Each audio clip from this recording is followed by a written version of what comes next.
నేను చెప్పేటువంటి ఈ 3 రాశుల వాళ్ళకి అద్భుతమైనటువంటి యోగం కలిసి రాబోతుంది. ఎవరైతే కన్యా రాశిలో జన్మించారో, మీన రాశిలో జన్మించారో, మేష రాశిలో జన్మించారో, ఈ 3 రాశుల్లో జన్మించిన వాళ్ళకి ఇప్పటి వరకు సుమారుగా 2018 నుండి 2025 వరకు ప్రతి విషయంలోనూ ఆటంకం. వీళ్ళు మెయిన్గా ఇంటికి ద్వితీయ సంతానంగా ఉంటారు. ఇంటికి 2వ సంతానంలో అమ్మాయిగా పుట్టిన, అబ్బాయిగా జన్మించిన ఇంకా వాళ్ళకి ప్రతిదీ అడ్జస్టబుల్. ఏ విషయమైనా చూసుకోండి. సరి అయిన చదువు, నేను ఫలానా చదువు చదవాలనుకుంటారు, కానీ ఆర్థిక పరిస్థితుల వల్ల వాళ్ళు డైవర్షన్ అడ్జస్ట్ అయ్యి వేరే చదువు చదువుతారు. నేను ఫలానా ప్లేస్ లో సెటిల్ అవ్వాలనుకుంటారు, కానీ అడ్జస్ట్ అయ్యి వేరే ప్లేస్ కి షిఫ్ట్ అవుతారు.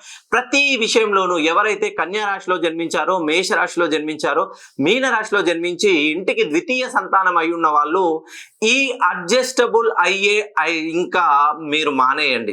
మీకు కరెక్ట్ టైం వచ్చింది. ప్రతిది మీరు ఏదైతే కలగన్నారో ఆ కళని సాధించేటువంటి సరి అయిన సమయం వచ్చేసింది. మీరు చేయాల్సింది ఏం లేదు, మీ పేరులో ఉన్నటువంటి సంఖ్యా దోషాన్ని సవరించండి. ఎందుకనంటే ఒక నిండు కుండ ఎప్పటికీ తొనకదండి. ఎప్పుడైతే కుండలో నుండి వాటర్ నెమ్మదిగా ఫ్లో అనేది అవుతుందో అప్పుడే కుండ అనేది తొలగిపోతే మీ జీవితంలో కూడా మీరు ప్రతి విషయంలోనూ ఎంత స్ట్రాంగ్ గా ఉంటారో అంత తొందరగా మిమ్మల్ని విజయం వరిస్తుంది.